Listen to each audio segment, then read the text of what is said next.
Buenos días. ¿Me están escuchando bien? Se le escucha bien, doctor. Se le escucha, doctor. Vale, muchas gracias por la invitación a los organizadores por permitirme este espacio con ustedes. Voy a compartir la pantalla. Por favor, me indican si ya se ve bien.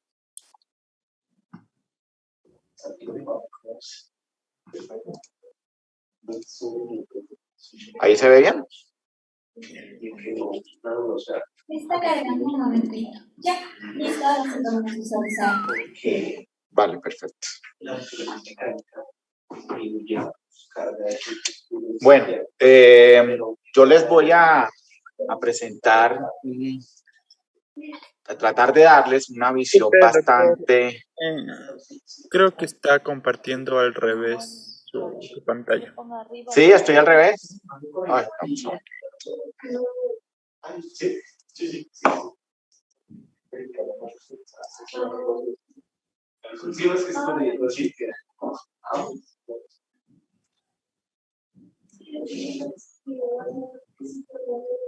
Ahí.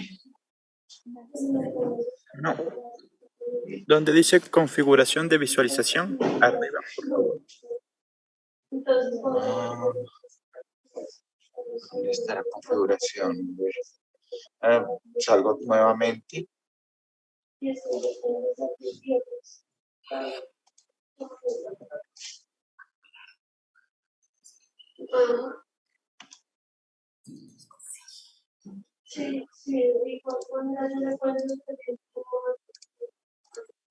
Al parecer tiene dos pantallas y estamos viendo la segunda. Están viendo el correo, me imagino. ¿Sí? Estamos viendo... Las presentaciones están en vista como de moderador, entonces se ve la presentación, la primera diapositiva y la segunda, la que le sigue. No sé si la computadora le permite ver así también. Hay que poner en configuración de visualización y poner la presentación convencional, digámoslo así. Déjame ver si yo puedo hacer algo de aquí. Ahí. ¿Mejoró? No. ¿Seguimos viendo lo mismo? Le voy a solicitar control remoto para ver si es que me permite. Tal vez le sale a usted que le estoy solicitando el control remoto. Sí. ¿Y ahí? Para ver si se puede controlar.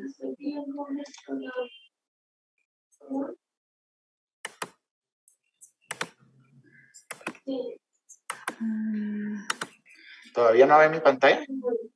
La vemos, pero la vemos dividida entre la primera diapositiva y la que le sigue.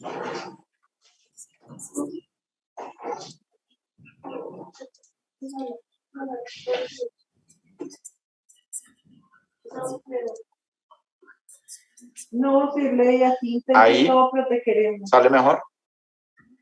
No ha cambiado, doctor. A ver, entonces, ¿qué estamos haciendo mal?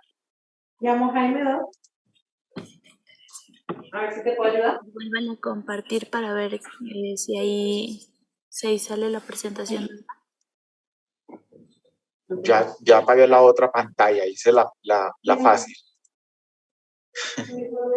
Y lamentablemente con doble pantalla suele suceder. Ahí se está ve bien. perfecto, doctor. Listo, perfecto. Entonces, pues, la idea de la sesión es mostrarles un poco sobre algunos detalles del diagnóstico genético. No voy a ahondar en ninguna de las técnicas actuales para las pruebas genéticas, sino más bien una visión muy global de cómo el trabajo de laboratorio va a permitir lograr un diagnóstico de las enfermedades de origen genético.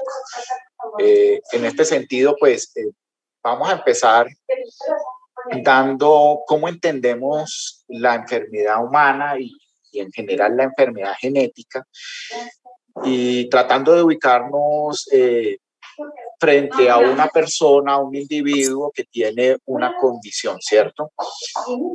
Nosotros entendemos el funcionamiento normal de este individuo a partir de las partes que lo componen, de los procesos y de las relaciones entre los procesos y entre las partes, incluidos procesos químicos y físicos.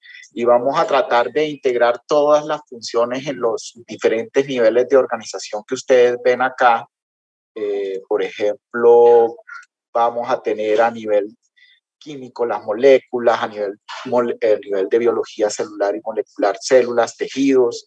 Después vamos a tratar de incorporar una visión más compleja de órganos, aparatos, sistemas, todo el organismo, y después ese organismo interactuando con individuos de su propia especie y con el resto de seres vivos. Y esto es lo que tratamos de nosotros de visualizar, toda esta complejidad para decir ese individuo funciona bien de manera general o tiene algún compromiso en su funcionamiento, y entonces decimos que hay una condición patológica. El ser humano, pues el organismo siempre va a estar en procesos de un equilibrio dinámico, ¿cierto? Y este equilibrio dinámico, cuando salimos de este rango de equilibrio dinámico, decimos que el proceso está anormal y que puede estar relacionado con algún daño en la salud de este individuo, en el bienestar, se compromete el bienestar de este individuo, ¿vale? Esta visión es un poco, como ustedes ven, estoy tratando de mostrarles una visión muy amplia, muy integral, centrada en el individuo y no en los procesos, no está centrada en las moléculas, pero para llegar a esto se ha dado un proceso, unos avances en el conocimiento que lo han permitido. O sea, este es el dogma central de la biología, es un concepto muy viejo, ya para 70 años pues, de haber sido enunciado. Y hablamos de cómo el ADN va a poder replicar esta información y como si lo podemos replicar, lo podemos copiar, entonces pues va a ser este material hereditario que se va a transcribir en otra molécula que es el RNA. Ya estas moléculas de RNA pueden tener una función y que esto se va a traducir en algunas ocasiones a una proteína y estas proteínas van a realizar diferentes tipos de funciones en el organismo. Y este dogma lo que nos decía es que partíamos de un genotipo, de una información genética del individuo y nos movíamos hacia un fenotipo. Pero realmente cuando estamos frente a este individuo, cuando estamos frente al paciente, lo que vemos son fenotipos. Vemos una persona que tiene una polidactilia, entonces tiene 6 dedos, vemos una persona que tiene una diabetes y estamos parados ante un fenotipo, pero tratamos de relacionarlo con lo que está pasando o con la información que tenemos contenida en este genotipo. Dogma central de la biología, como ustedes lo pueden ver acá, es muy, no sé si ustedes me están escuchando bien ahí, por favor, simplemente para verificar.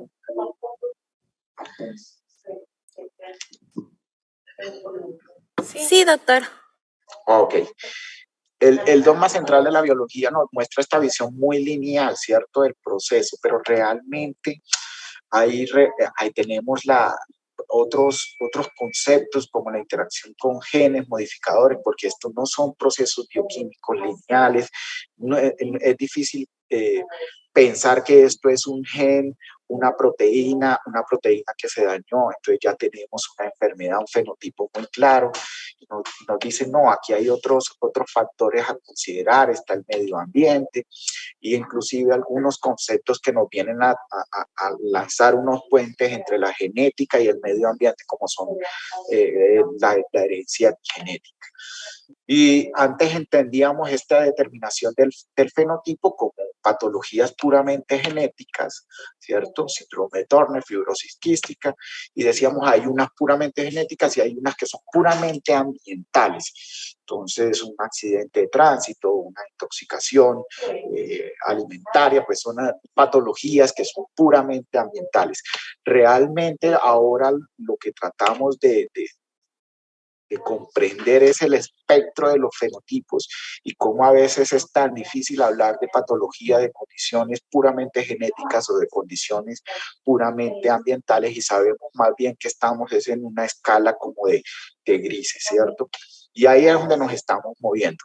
Sin embargo, seguimos hablando de enfermedades cromosómicas, los síndrome de Down, enfermedades en las que el compromiso de un solo gen puede ser suficiente para presentar este fenotipo, como las enfermedades monogénicas, pero ya complicamos todo esto hablando de enfermedades digénicas, de enfermedades poligénicas o multifactoriales y pues de el cáncer o enfermedades genéticas somáticas adquiridas. ¿Y por qué nos enfermamos? ¿Por qué esta información que nos da las instrucciones sobre cómo nos vamos a desarrollar y cómo vamos a funcionar podría estar alterada? Y aquí la respuesta la tenemos que buscar es en términos evolutivos. No quiero enredarlo mucho con esto, pero digamos que sí hay una forma de entender alrededor de estos procesos evolutivos, por qué es que llegamos a enfermarnos, por qué tenemos esta posibilidad. Y una vez que hay una desigualdad entre nosotros y el medio ambiente, los patógenos van a coevolucionar con sus hospederos, hay limitaciones en lo que puede hacer la selección natural, tenemos procesos de intercambio de materia y de energía pues con el medio ambiente. Para muchos procesos la selección siempre va a maximizar la reproducción, así sea a expensas de la salud posterior en la vida del individuo. Y algunos síntomas, algunos mecanismos del cuerpo de responder, de respuesta del cuerpo, como el dolor o la fiebre, pues van a ser útiles para producir algún tipo de control, pero van a generar sufrimiento en el paciente. Entonces, las enfermedades humanas van a reflejar parcialmente la historia evolutiva que dio forma a nuestro genoma y a las respuestas al medio ambiente actual.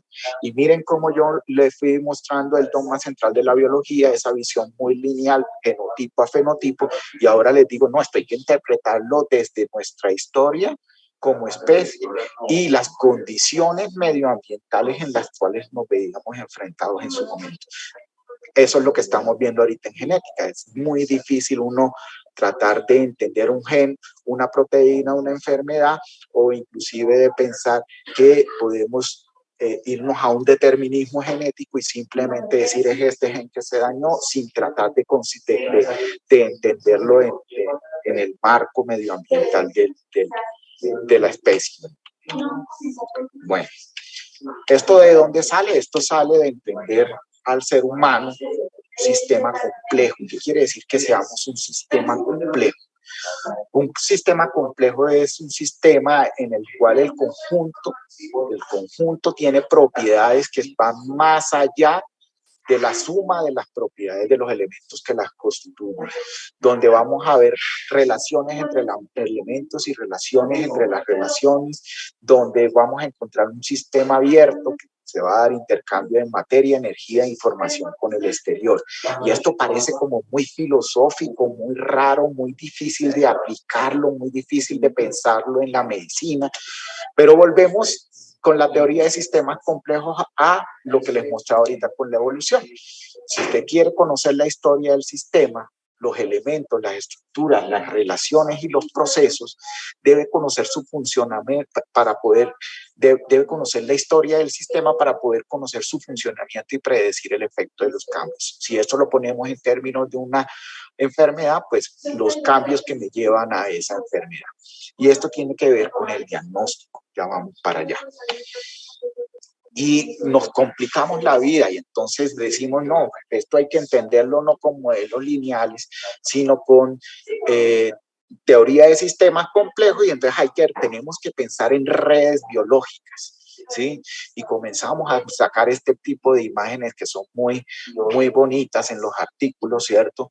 Donde tratamos de entender los elementos, cuáles son los componentes principales de los elementos y cómo son las relaciones entre esos elementos. Y podemos construir redes de todo tipo, redes metabólicas, redes de expresión de genes, redes de genes y de la relación entre los genes. Y pues podemos construir redes de proteínas, podemos construir un montón de redes que me van a mostrar cómo funciona el sistema y si yo lo altero, cuál sería la predicción. ¿Qué le pasa al todo? No qué le pasa al elemento, sino qué le pasa al todo. Y esto nos lleva otra vez a la primera diapositiva donde decía, les mostraba que cómo entendemos esto desde diferentes niveles de organización y volvemos a lo mismo.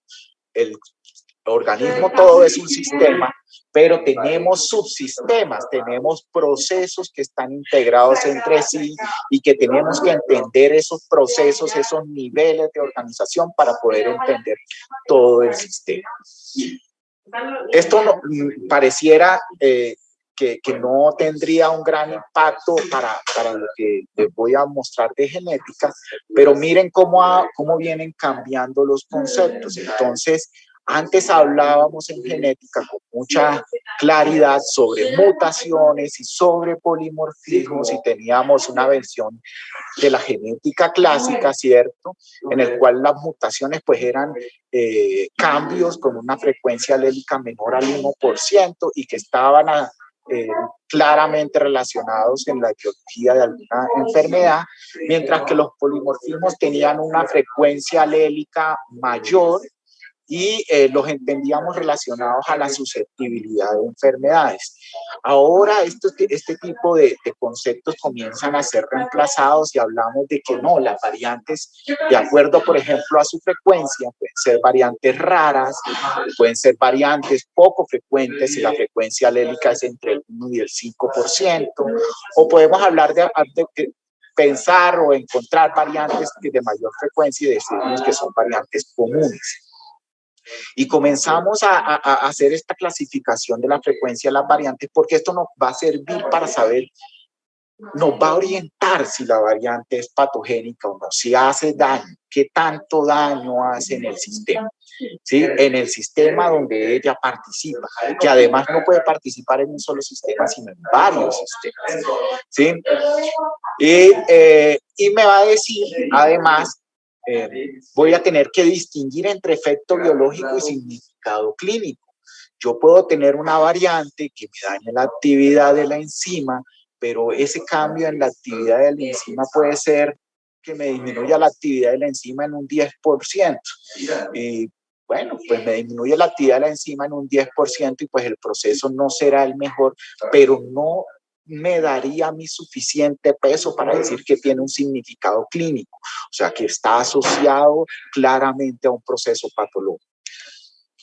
Bueno, ya vamos a hablar ya no de los polimorfismos de nucleótidos sencillos, sino de variantes de nucleótidos sencillos.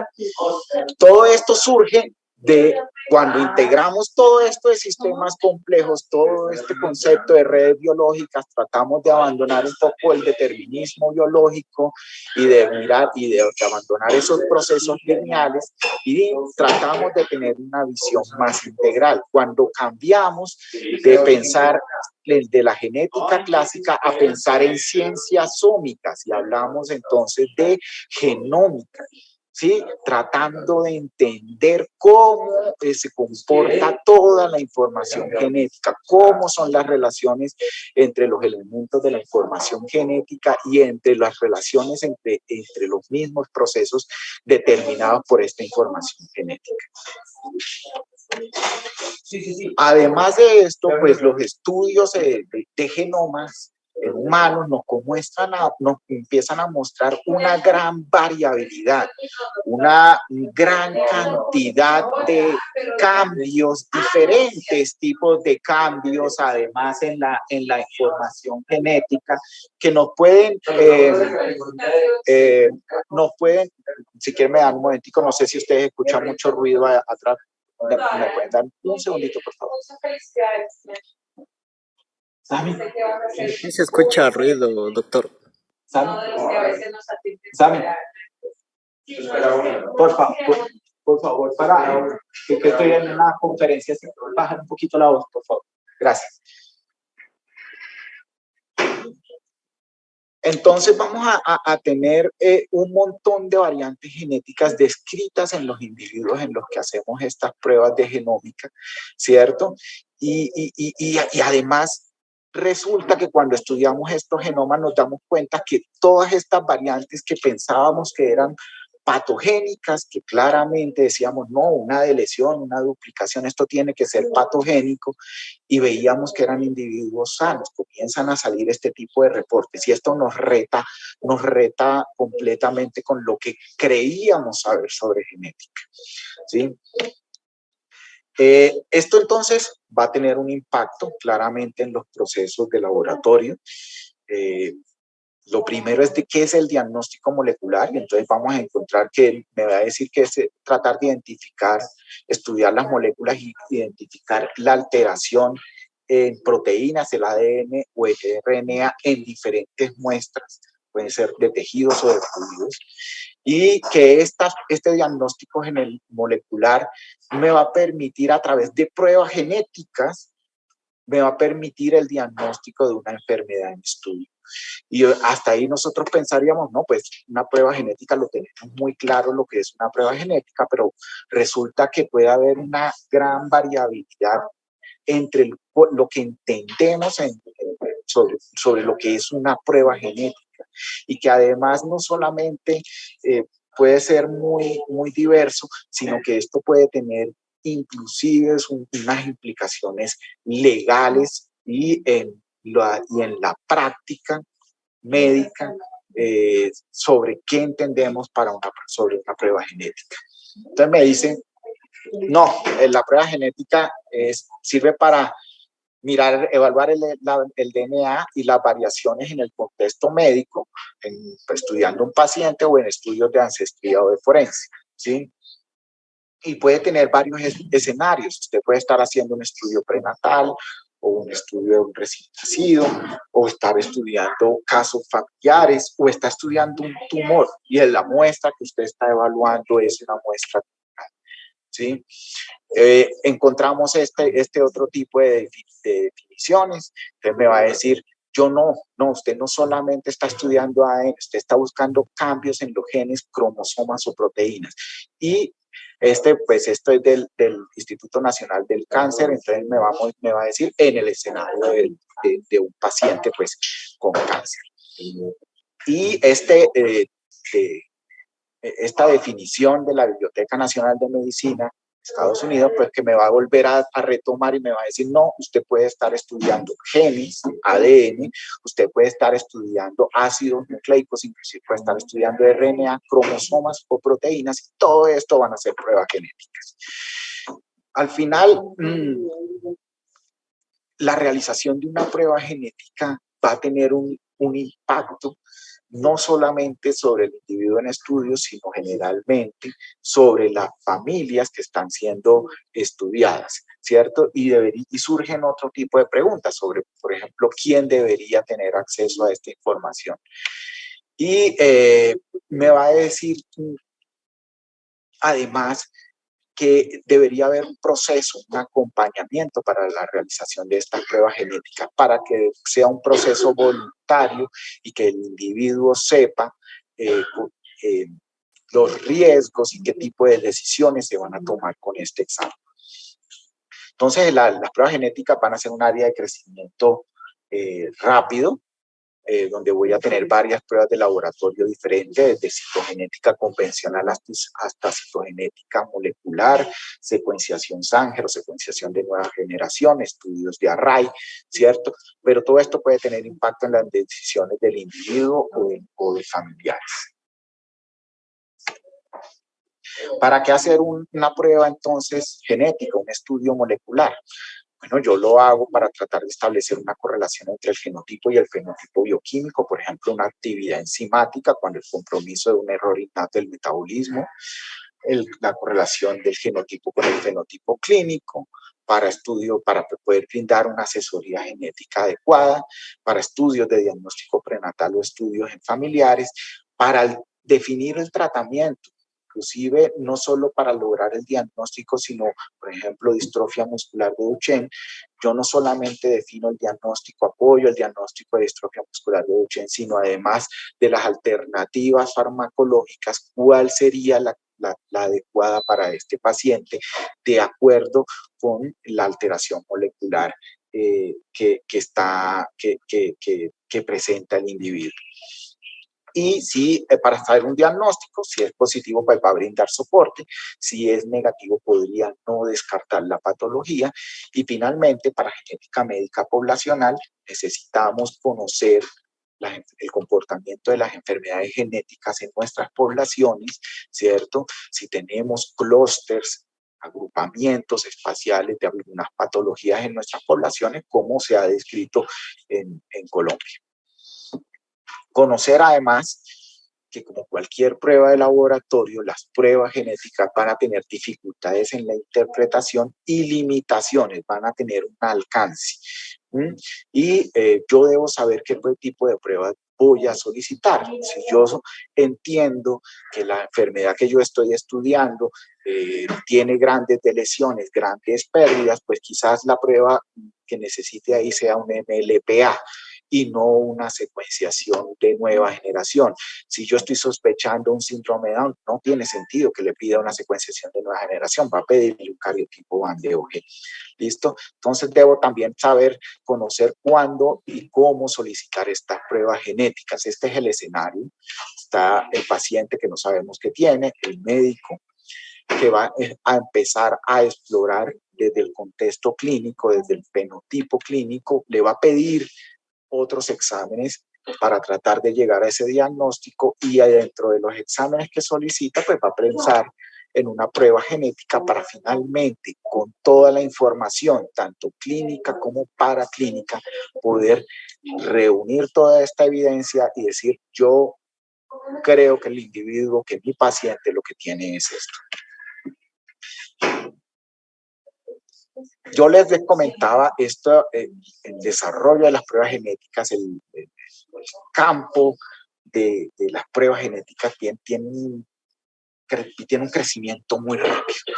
Entonces ahora hablamos de secuenciación de nueva generación por diferentes tecnologías.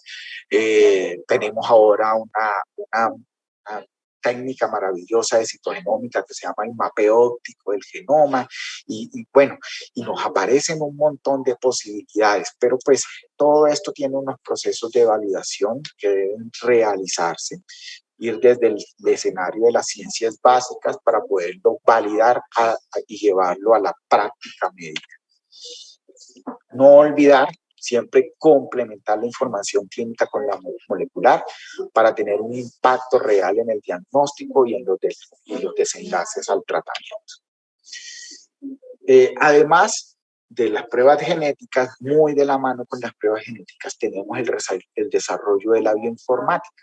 ¿Y por qué el desarrollo de la bioinformática? Porque lo que tenemos ahora es una gran cantidad de datos, secuenciación de nueva generación, nos arroja un montón. Vamos a estudiar un exoma clínico y vamos a evaluar 6.700 genes, o vamos a mirar un exoma completo y vamos a evaluar 19.000 genes, o vamos a evaluar el genoma del individuo, y entonces son 3.200 millones de pares de bases. Entonces ahora el reto es cómo manejamos toda esta cantidad de información, cómo la organizamos, cómo la analizamos y la hacemos útil, la llevamos al escenario clínico para que me sirva para tomar decisiones, para tener un diagnóstico y tomar decisiones con este individuo. Es un campo de conocimiento interdisciplinario que me aborda toda esa complejidad con la que empecé la charla, ¿cierto? No debe estar simplemente restringida a los bioinformáticos. Todos debemos conocer en el campo de la salud, los que trabajamos en esta área debemos saber algo de bioinformática para poder entender los procesos. Y está en todo el proceso de diagnóstico molecular, desde el diseño de la prueba, los primers, las sondas, voy a mirar con una secuencia de consenso, hasta la evaluación de la patogenicidad de las variantes. todo este proceso vamos a tener análisis de bioinformática y por eso es necesario que nosotros conozcamos o entendamos algunos conceptos básicos de bioinformática sin importar o si no nos vamos a dedicar a esto, si no nos vamos a especializar en este campo. Este análisis de las variantes que nos ayuda la bioinformática, entonces quiero detenerme un poquito en esto porque es importante saber que estas son herramientas de predicción que van a ayudar a saber, a predecir, a estimar cómo es el daño de ese cambio. Y eso yo lo voy a utilizar para interpretar el resultado y poder dar un reporte a mi paciente, ¿cierto? Para poder ayudar en el diagnóstico. Pero son herramientas de predicción y se basan en el conocimiento que yo tengo sobre genética. ¿Sí? Se basan en el conocimiento actual, pero no es lo único que me va a permitir hacer la interpretación de los resultados en las pruebas de genética. Yo necesito datos de las poblaciones, ojalá de mi población, ¿sí? Necesito evidencia no solo pues, de la plausibilidad biológica, no solo por la informática, sino si también tengo experimentos in vitro que me muestren qué está pasando con el cambio, hacer búsqueda en la literatura y tener una correlación clínica. Si yo espero que el individuo tenga una enfermedad en la cual hay un déficit de la actividad enzimática, pues debería, lo que yo estoy viendo, la alteración, la variante patogénica que yo estoy viendo en mi individuo, correlacionarse con un déficit en la actividad enzimática. Bueno, hay diferentes tipos de herramientas de predicción, cada una tiene un algoritmo matemático diferente que me va a decir cuál es el riesgo o cuál es la posibilidad de que ese cambio me genere daño. La bioinformática además es cambiante y me va a pedir que yo reanalice los datos. Una variante que en algún momento yo podría estar clasificando como benigna, es posible que con nuevas herramientas, de bioinformática, con nueva evidencia, yo la pueda reclasificar como una variante inclusive patogénica o al contrario. O sea que además me pide que yo esté reanalizando la información. Estos procesos en el laboratorio para poder dar un reporte que sirva a ese médico que me está solicitando la prueba de genética, va a tener un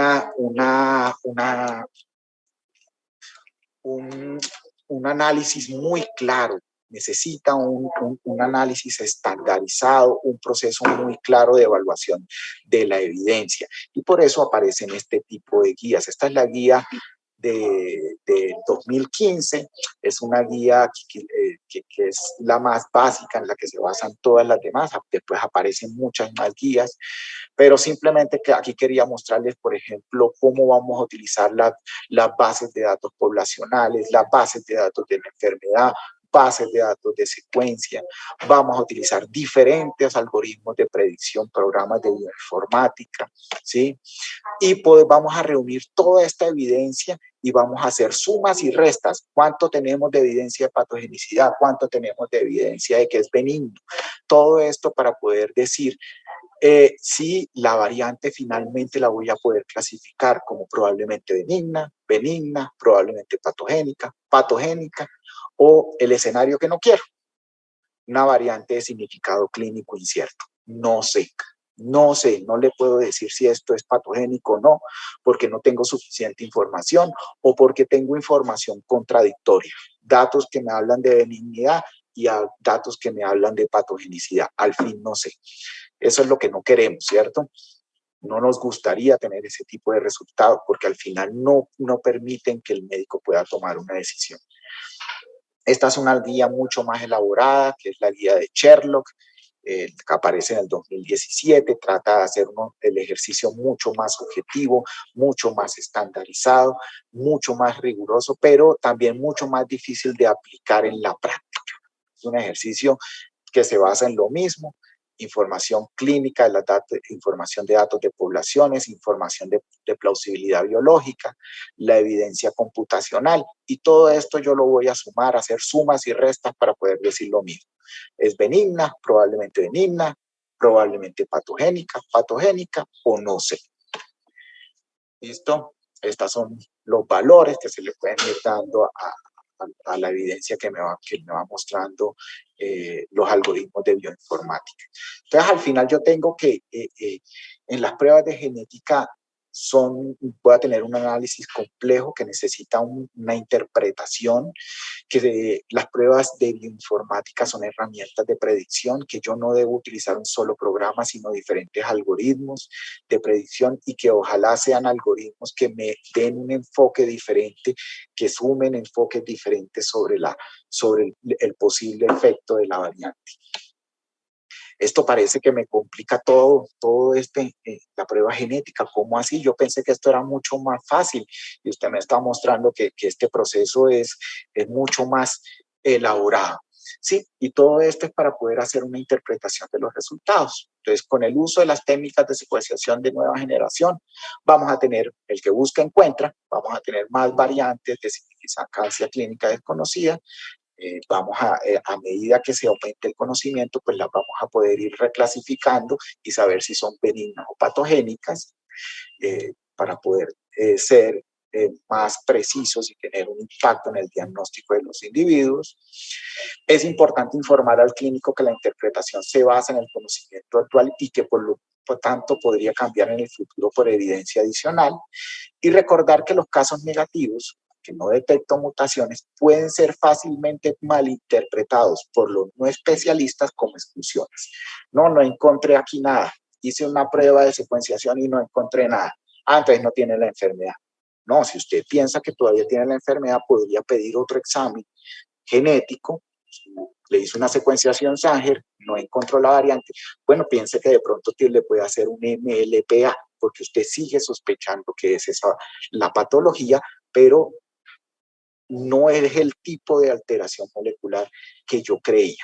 Tiene otro tipo de alteración molecular. Es necesario ocasionalmente realizar pruebas adicionales, a veces inclusive estudiar a familiares.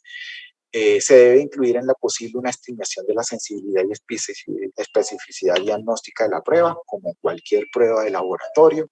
¿Sí? Para eso tenemos algunas guías internacionales, como esta que les estoy mostrando, que es europea. Y entonces, pues el análisis molecular es una herramienta útil, pero que debe ser interpretada de manera correcta. Conocemos bastante, pero cada vez también aparecen más interrogantes. Debemos tener en cuenta la complejidad del ser humano y la variación entre las poblaciones. Acuérdense, como les mostraba, que parte de la evidencia es datos de las poblaciones que estamos estudiando. Inclusive existen recomendaciones para reportar los resultados de las pruebas genéticas, ¿sí? No es como cualquier otra prueba de laboratorio. Yo debería anotar muy bien la información sobre la metodología que estoy utilizando, lo que hablaba de la sensibilidad y la especificidad, y en unas consideraciones hablar sobre las limitaciones y el alcance de mi prueba. Entonces, vamos a tener muchos mitos. Generalmente la gente tendemos a pensar que la prueba genética me lo va a resolver todo en la vida. Cuando estoy ante un paciente, y que además es como la prueba reina, va a definir todo, y resulta pues que lo tenemos que sumar con el resto de evidencia y tenemos que interpretarla con el resto de evidencia, incluyendo todo ese cuadro clínico. Y que además debemos hacer un uso racional de las pruebas genéticas. Debemos saber solicitar, aprender a solicitar un examen, el examen que nosotros necesitamos, ¿cierto? Y saber conocer las limitaciones de cada una de las técnicas para poder hacer un uso adecuado pues, de las pruebas. En Colombia, ya estoy para terminar, quiero llamar la atención además sobre toda esta parte de las técnicas, pues va a tener su complejidad, la disponibilidad de las técnicas, el trabajo de laboratorio, ¿cierto? Pero además los procesos deben darse con alta calidad, debe haber un recurso humano que respalde todos estos procesos de alta calidad, ¿cierto? Y que le dé respaldo a los médicos solicitantes. En Colombia, la ley 1980 del 2019, que amplía los programas, las pruebas de tamizaje neonatal en el país, deja definido cómo los laboratorios que realizan pruebas genéticas en el país tienen que someterse a programas de evaluación externa del desempeño que van a ser realizados por el Instituto Nacional de Salud, esto con el fin de garantizar calidad, pero además se pide que después estos laboratorios sean acreditados, entren a un proceso de acreditación. Esto es lo que nos anota la Ley 1980 del 2019. Como ustedes ya han visto por otros conferencistas, pues estamos en un proceso de implementación de esta ley que ha sido un poco más lento de lo que esperábamos, que ojalá en algún momento comience a tener una pendiente un poco más inclinada y este proceso se dé más fácilmente y llevemos la ampliación de los programas de tamizaje neonatal en el país a un mayor desarrollo. Esta ley nos define la prueba genética como la presencia o ausencia de algún factor genético determinante o centinela de alguna característica del individuo y ese material genético como el ADN o el RNA. Simplemente era para también demostrarles cómo también en la legislación de los países puede aparecer diferentes definiciones de lo que es una prueba genética. ¿Qué nos pide entonces esto? Pues la necesidad de tener programas de prestación de servicios de pruebas de genética de laboratorio de alta calidad, no solo como necesidad, sino que va a comenzar a ser obligatorio. Tiene que haber un papel de liderazgo de las instituciones estatales, en este caso, pues, Instituto Nacional de Salud. Se debe cumplir con la normatividad nacional y con compromisos internacionales. Estar atentos a seguir las normas ISO, el trabajo con mesas de trabajo con expertos nacionales, con apoyo de expertos internacionales, pensar si estos programas de evaluación del desempeño van a tener un costo o no. Eso inclusive tiene pros y contras. A veces cuando nos dan algo gratis, pues pensamos que como es gratis no vale y como que no es bueno porque no vale. Entonces eso hay que también evaluarlo. Y las conductas relacionadas al desempeño de los laboratorios en la evaluación. Bueno, vamos a hacer pruebas de evaluación de calidad y eventualmente se van a hacer en el país. ¿Y qué conductas vamos a tomar? O sea, si a un laboratorio le comienza a ir mal, ¿qué vamos a hacer con esos laboratorios? ¿Sí? Tiene que ser poco a poco, empezar con las técnicas más sencillas, quizás empezar con Sanger para terminar llevando todos estos procesos hacia secuenciación de nueva generación. Tiene que darse un trabajo en red de los laboratorios. Está bien competir, pero para algunos procesos hay es que colaborar, ¿cierto?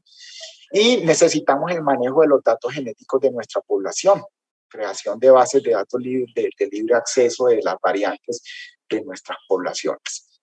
Esto es lo que salió hace muy poco, el borrador del pangenoma, de la secuencia de referencia del pangenoma humano, porque venimos utilizando como la secuencia contra la cual comparamos si esto es un cambio o no, si esto es normal o anormal, la secuencia consenso que nosotros llamamos, que es venía principalmente dada por un solo individuo. Eso claramente no muestra la variabilidad de las diferentes poblaciones humanas. Entonces se viene haciendo un esfuerzo con esta iniciativa del pangenoma para poder mostrar esa variabilidad de las poblaciones humanas y que esto impacte de manera positiva en el diagnóstico genético. Bueno, esto era lo que tenía para contarles. Estoy pues muy atento a cualquier comentario o a cualquier pregunta. Muchas gracias. Muchas gracias, doctor Reggie, por su presentación. Realmente un tema muy interesante. ¿Tenemos alguna duda por parte del público del auditorio?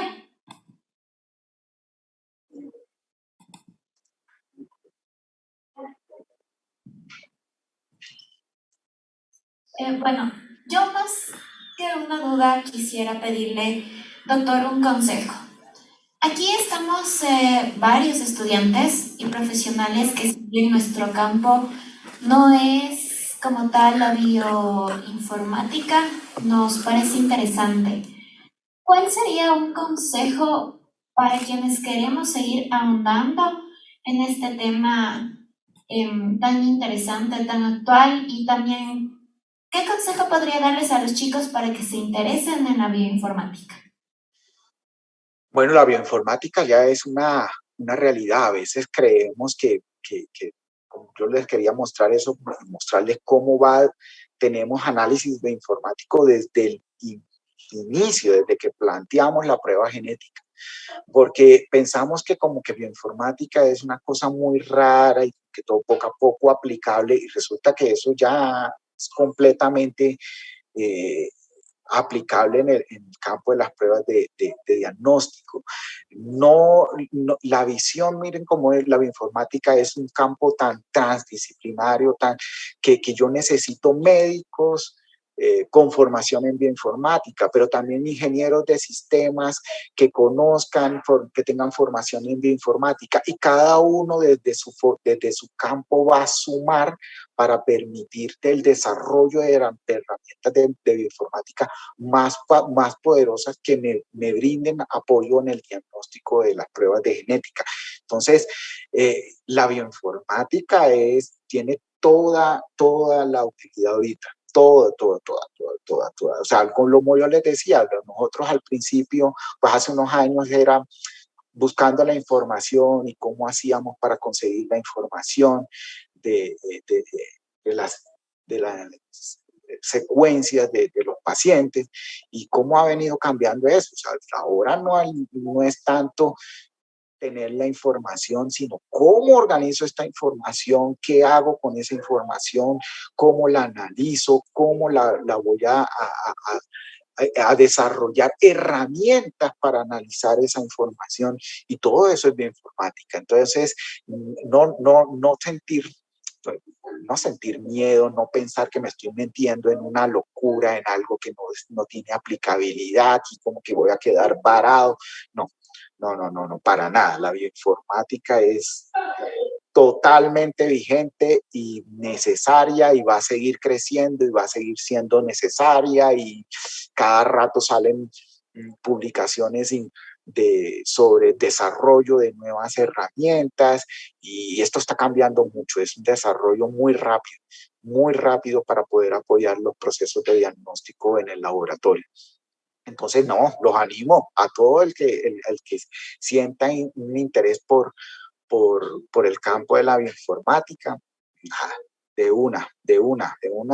Van a tener todo el campo de acción, y van a tener un impacto, porque a veces uno también piensa como, no, esto es demasiado básico, no voy a impactar de ninguna manera en el paciente, y resulta que sí. Listo, muchísimas gracias, doctor. Una última pregunta en honor al tiempo, pues le doy paso a la estudiante en el auditorio. Buenos días, doctor. Mi nombre es Ariana Pico, estudiante de octavo semestre. Usted mencionó que las pruebas genéticas para patologías muchas veces no se las debe tomar como verdaderas. ¿Me puede explicar un poco más sobre eso? Sí, digamos que a veces nosotros caemos en la trampa de pensar que la prueba genética es como que seguimos pensando en ese determinismo, ¿cierto? En pensar que la prueba genética me va a definir qué tiene el paciente y qué voy a hacer con el paciente.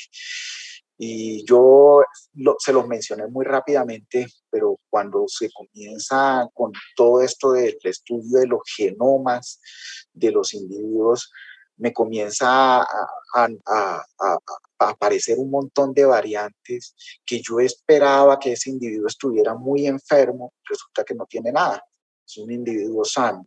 Entonces siempre va a ser muy importante, como cualquier otro examen de laboratorio, que yo le dé una interpretación desde la clínica. Y no solamente una interpretación desde la clínica, sino además con los otros exámenes. No sé, yo te voy a poner un ejemplo con una enfermedad muy puntual, enfermedad de Pompe. Entonces, es un error innato del metabolismo, hay un déficit de una enzima lisosomal, y yo podría estudiar un paciente con una enfermedad de Pompe, que es una enfermedad autosómica recesiva. Yo espero encontrar dos variantes patogénicas para poder hacer ese diagnóstico y encontrar que el individuo no sé, pues tiene una sola variante o inclusive no tiene variantes. Pero resulta que cuando yo le hago la medición de la actividad enzimática, esa enzima de ese individuo está 1% o menos del 1% de lo normal. Entonces, ¿tiene POMPE o no tiene POMPE? ¿A cuál le voy a dar más peso? ¿A la prueba bioquímica o a la prueba de secuenciación? ¿Sí? Entonces, yo tengo que evaluarlo todo. Entonces, yo digo, no, pues el cuadro clínico es compatible con POMPE. Tiene un déficit de la actividad enzimática en leucocitos, que sigue siendo la prueba gold estándar. No, pues le encontré una sola variante. ¿Qué quiere decir eso? Bueno, pues que no es la prueba de secuenciación quizás la que me va a mostrar lo que tiene el paciente, sino que debo seguir estudiándolo con un MLPA. Puede ser que la variante no está dentro de las regiones codificantes del gen, que es lo que generalmente vamos a estudiar en las pruebas de genética, sino que está en las regiones regulatorias, ¿sí? Pero yo debería considerar que ese individuo lo más probable es que sea una enfermedad de Pompe, ¿sí? Entonces siempre es considerar la prueba genética como una evidencia muy importante, sí, pero que debe ser interpretada con todo ese contexto del clínico y paraclínico del paciente. Inclusive cuando a veces llegan pruebas se remiten al laboratorio, una orden para el estudio de un paciente, sería muy bueno que al laboratorio le llegara información complementaria, que le dijera, no, yo le hice, se trata de un estudio familiar, se trata de un estudio en el que yo ya tengo una actividad enzimática que está disminuida. Todo eso le va a servir al laboratorio inclusive para poder clasificar la variante. Listo, muchísimas gracias, doctor Reggi. Agradecemos mucho que se haya tomado este tiempo para compartir con nosotros, compartirnos su ponencia y su experiencia. Muchas gracias, un placer haber estado acá compartiendo con ustedes. Espero que les haya gustado, que haya sido de mucha utilidad y nada, un fuerte abrazo.